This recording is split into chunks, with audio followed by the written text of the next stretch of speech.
Amigos televidentes, buenas noches, bienvenidos a una nueva edición de su programa Economía y Finanzas. Esta noche vamos a abordar el tema de nuestra economía, sin duda un tema que siempre es de interés de todos, ¿no? No hay duda de que desde el primer semestre de 2014 a la fecha la situación económica en nuestro país ha cambiado radicalmente. Hasta entonces nuestra economía andaba volando, como se decía en medios oficiales, relativamente bien, ¿no? Con un motor de la renta petrolera y con el otro motor del crecimiento de la demanda interna. Sin embargo, esta situación naturalmente ha cambiado, hay una nueva situación que ha emergido justamente a consecuencia de la crisis del petróleo. Esto ha afectado a nuestra renta nacional, que dependía principalmente del recurso del petróleo. Sin embargo, a la fecha, a pesar de que toda esta situación ha hecho de que los hechos, la situación económica de los países en términos de su bonanza, como se denominaba en ciclos oficiales, concluyó. Sin embargo, en nuestro país no se han hecho ajustes que eran necesarios. La última semana hemos tenido conocimiento, por ejemplo, de una nueva colocación de 1.000 millones de dólares. Esto naturalmente afecta a nuestra relación deuda pública versus PIB, ahora ha crecido al 19%, así como otros indicadores que siguen siendo negativos, el caso del déficit fiscal, como de la balanza comercial. Bien, para hablar sobre estos temas lo hemos invitado al doctor Samuel Soria, a quien le damos la bienvenida al programa. Doctor, buenas noches. Buenas noches, César. Muchas gracias por invitarme. Como siempre, estoy a tus órdenes. Y ahora más que nunca para hablar de un tema tan interesante como ha sido la colocación de 1.000 millones de dólares en los mercados de capitales a una tasa relativamente, digamos, adecuada del 4.5%. El hecho entonces es que ahorita ya tenemos 2.000 millones de dólares colocados en los mercados internacionales, repartidos en Norteamérica, Europa, algo de Asia. Y lógicamente eso, como tú acabas de decir, ha incrementado la deuda pública externa y, bueno, ese indicador yo creo que está inclusive por encima del 19%, ¿no? Hay que tener cuidado. Aquí se está apostando a una política económica keynesiana, ¿no? De que en tiempos de crisis lo que hay que hacer es más bien sostener la demanda interna, de manera tal de que el aparato productivo no se paralice y se cierre a posteriori. Pero hay que tener sumo cuidado con eso, porque están bajando también las reservas internacionales y esperemos que estos 1.000 millones sean destinados a proyectos de alta rentabilidad, porque hay que pagar eso. No te olvides, no es que uno coloca bonos y después se olvide. El servicio de la deuda con los 1.000 millones de dólares más se aproxima ahora a 100 millones de dólares año. ¿Te das cuenta? Entonces ya es también una obligación muy significativa para las finanzas nacionales. La verdad es que no sabemos a dónde van a destinar los 1.000 millones de dólares, no sabemos. Como tampoco se sabía dónde van a destinar los 500 millones primeros y los 500 millones después. Se dice que van a ser a proyectos de obras públicas camineras. Esperemos que lo hagan y que realmente se pueda sostener en el pago esta colocación. Si no, lógicamente que si fallamos, entonces la calificación que nos van a dar las calificadoras de riesgo, especialmente la Standard & Poor's, va a ser pues menor de la que tenemos en este momento. Bueno, el gobierno sabrá hacer esa inversión y pararla, yo creo, aquí. Yo creo que ya 2.000 millones de dólares es una cifra considerable para nuestra economía. Probablemente para la Argentina, que ha colocado 9.000 millones de dólares, Brasil, que también está colocando, porque todos están en la misma situación, ¿no? Una situación difícil. Bueno, esperemos que esos 2.000 millones que tenemos ahora en deuda hacia el exterior, con los bonistas, bueno, se haga, como te decía hace un momento, una inversión de alta rentabilidad. Así es, doctor. Lo interesante fue de que el país retornó después de más de 100 años al mercado financiero internacional. Como usted lo mencionaba, primero se colocaron 500 y luego otros 500, que fue el retorno de nuestro país hacia el mercado financiero internacional después de más de 100 años, contraviniendo todo el discurso, ¿no es cierto?, de que nuestro país no lo necesitaba, de que estábamos al margen de los mercados internacionales, etc. La realidad obviamente es absolutamente incontrastable. Nosotros obviamente somos, como usted bien lo menciona, somos una gota en el océano. Nuestra economía jamás estuvo blindada. Somos parte de la economía globalizada, ¿no es cierto? La economía global indudablemente es algo de la cual no nos podemos abstraer. Nuestro país lamentablemente sigue exportando materias primas sin mayor valor agregado. Entonces era previsible que ante una caída de nuestra renta nacional, que está principalmente representada por el barril y el petróleo, tengan que acudir ahora a la deuda, ¿no es cierto? Sí. Ante la falta de recursos se recurre a la deuda. Ahora, como usted lo menciona, doctor, ojalá sean encaminados hacia proyectos viales, o sea, hacia la formación bruta de capital físico, y no sea más para gasto social, ¿no, doctor? Ahí estaríamos mal. Pero quiero contarte una anécdota sobre la guerra del Pacífico. No se ha hecho una investigación adecuada sobre las razones de tipo financiero por las cuales no pudimos combatir en la guerra del Pacífico. Cuando Chile ya se preparaba para la guerra y me mandó a construir sus 2 blindados, ¿no es cierto? ¿Qué hizo? Colocó bonos en el mercado de Londres. Claro, los ingleses estaban con los chilenos y compraron los bonos a la par, con un equivalente actual de $2.000 millones. Y compraron armas y armaron un ejército de 60.000 personas. El Perú de Ignacio Prado quiso colocar también en Londres. No le pagaron ni la mitad. Y cuando todavía estaba Daza, mandó una delegación a Londres para colocar nuestros bonos, nadie quiso comprarlos.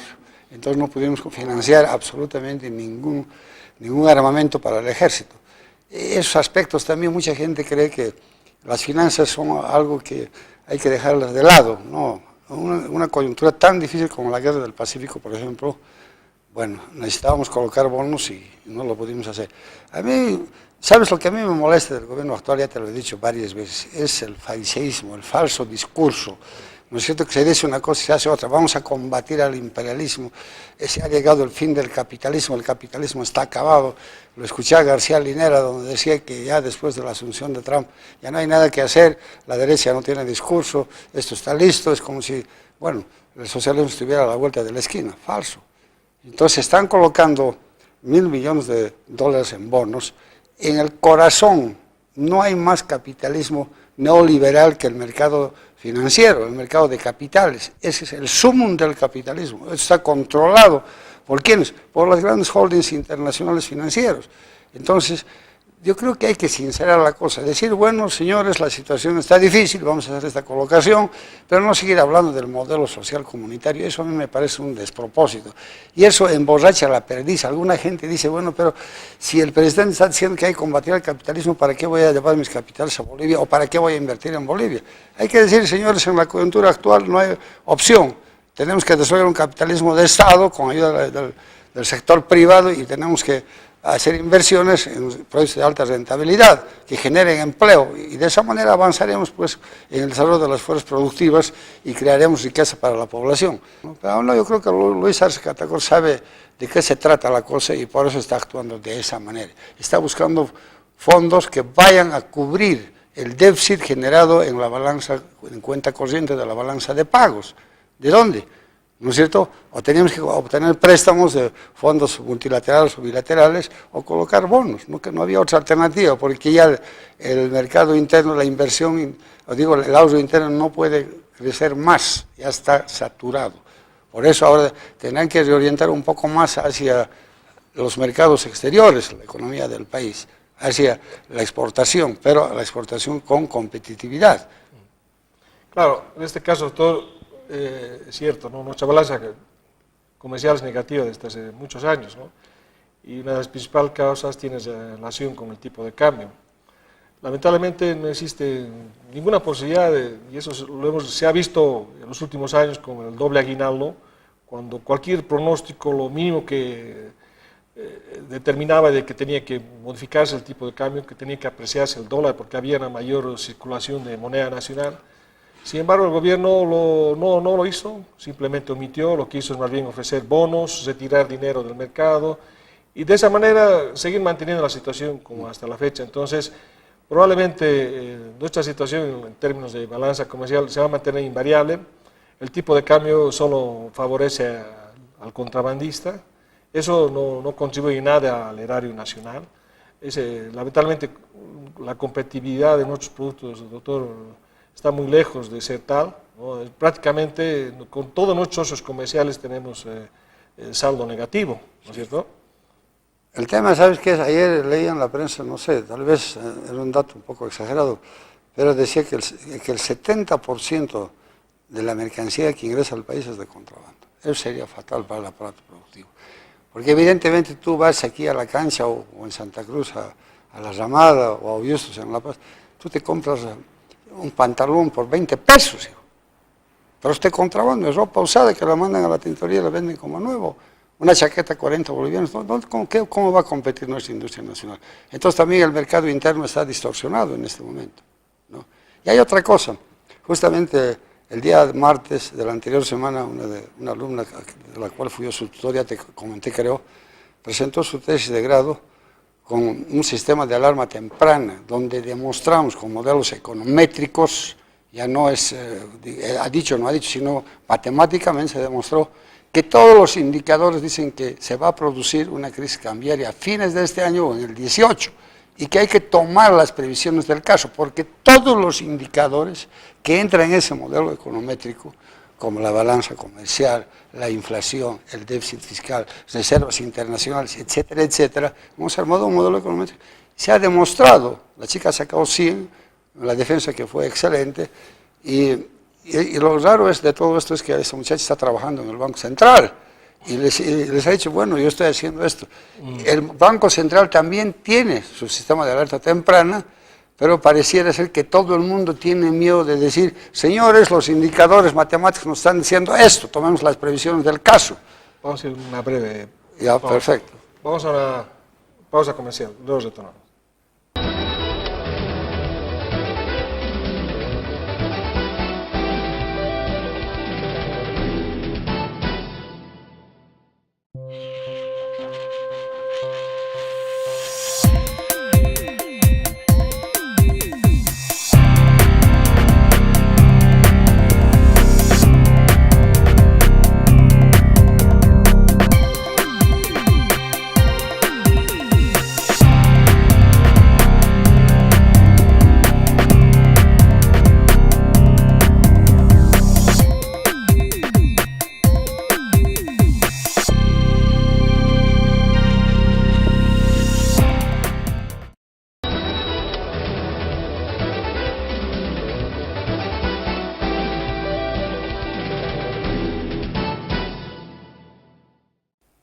Continuando con nuestro programa sobre la situación económica en el país, comenzamos justamente con el doctor Soria.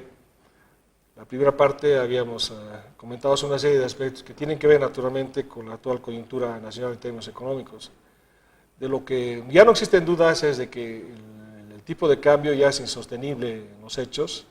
Es más, este tipo de cambio se está manteniendo simplemente por una cuestión más que todo política, ¿no? Porque no hay dudas de que en enero del 2020 lo que va a hacer el gobierno que le toque, sea este o del gobierno de la oposición, lo primero que va a hacer es un reajuste del tipo de cambio. De eso no hay la menor duda, pero tampoco hay duda de que no es que el mercado va a esperar a que esto suceda. Sin duda ya a partir del segundo semestre de 2019 ya se va a sentir, ¿no es cierto?, mayor presión sobre el tipo de cambio, y eso va a hacer de que naturalmente la inflación también ya en nuestro país sea ya más insostenible, ¿no es cierto, doctor? Claro, como te iba diciendo, ese modelo econométrico que se presentó demostraba fehacientemente, sin lugar a dudas, de que al final no del 19, como esto, sino del 17 al 18 ya vamos a tener problemas con la situación económico-financiera del país, y lógicamente eso va a afectar al tipo de cambio. Entonces, lo que hay que pedirle al gobierno es que escuche también a la gente que no está en el gobierno, pero que sabe de la materia, ¿no? Y que le está diciendo, señores, aquí están los indicadores, ¿no es cierto? Como cuando yo le mandé a Evo Morales con el excontralor Herbas un artículo modificatorio del 232 de la Constitución, donde decía que el Banco Central, en caso de que se incrementaran sus reservas internacionales y se capitalizara con fondos del Fondo de Capitalización Individual, pudiese tener un capital de unos 5 o 10 mil millones de dólares y pudiese apalancar préstamos en el mercado financiero internacional, ¿no es cierto? Entonces, yo no sé si me escucharon esa vez y por eso modificaron, porque la Constitución que se aprobó en Oruro no estaba. El Banco Central no podía prestar a entidades públicas. Simplemente tiene que sostener el tipo de cambio, realizar las operaciones de mercado abierto, etcétera, etcétera, ¿no? Entonces ahora también el gobierno que escuche lo que le está diciendo gente que conoce, y se lo está diciendo sin querer recabar un rédito político, sino preocupado por la situación del país. Si el gobierno está dispuesto, yo le puedo hacer llegar ese trabajo para que sus expertos analicen, aunque te digo, César, yo creo que sus expertos también ya saben la situación.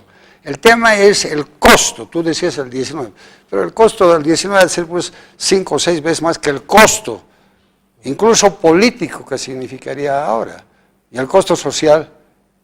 Sabes que ya tú mismo me acabas de decir hace un momento que los municipios pequeños ya prácticamente no están recibiendo IDH, ¿y cómo van a funcionar?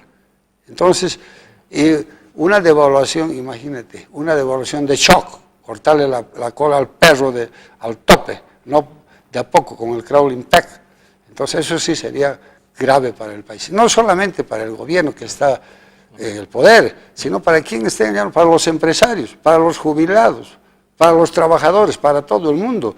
Es que no estamos viendo la significación que va a tener cuando se tengan que sincerar las cosas ya con una política de shock. Entonces que escuche el gobierno y bueno, y toma los recaudos pues como corresponde. Claro, evidentemente la situación económica del país ha cambiado radicalmente desde el primer semestre de 2014 a la fecha. La renta petrolera como tal ha caído un 40% y eso particularmente se expresaba en las transferencias que se hacía el TGN, principalmente a los gobiernos municipales, ¿no? Que son más de 300 y tantos en el país, especialmente aquellos municipios que tienen pocos habitantes, como es el caso de los municipios del oriente del país, principalmente vivían de los recursos del IDH. Eso naturalmente ha afectado sus techos presupuestarios, su matriz de inversión propiamente, y estas han caído más de un 50%, con todo lo que eso conlleva, ¿no? O sea, cualquier cantidad de proyectos que no se van a ejecutar, despido de personal, y todo lo que puede implicar, ¿no es cierto?, una reducción dramática de los recursos.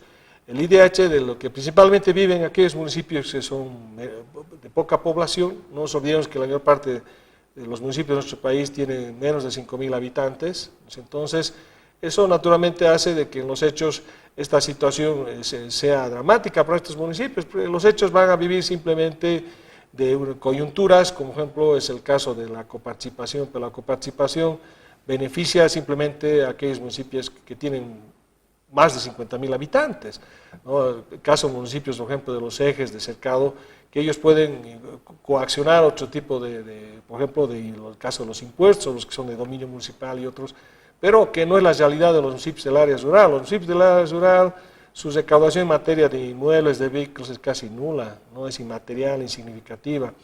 Entonces, esta situación, naturalmente, que se ve ya a nivel de los municipios del país y las gobernaciones un tanto, ¿no?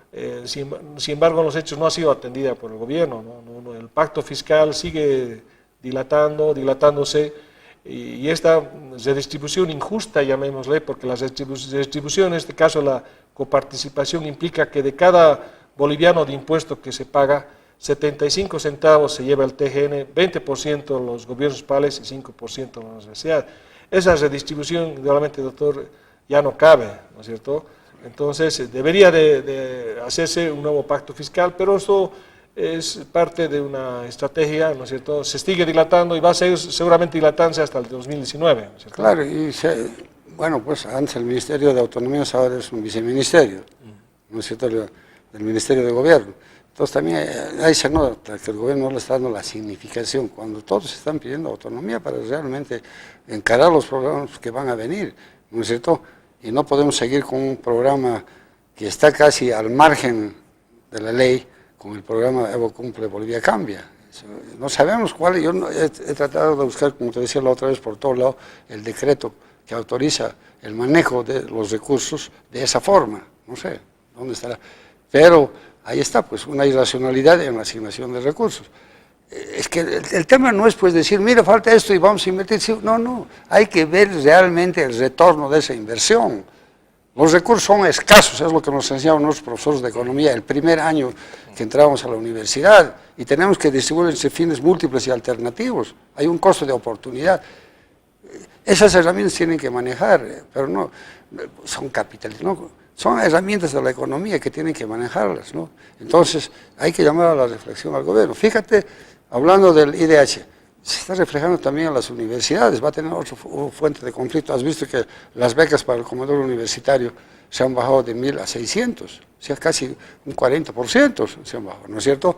Ahora, fíjate, ya se han acostumbrado los alumnos de las universidades a tener seguro gratis en el seguro universitario, y eso se sostenía con el IDH, y él no pagan un centavo. Entonces, ¿con qué se va? Entonces, hay una serie de problemas que se están viniendo encima que hay que considerarlos para tomar decisiones y no esperar que realmente exploten, ¿no es cierto?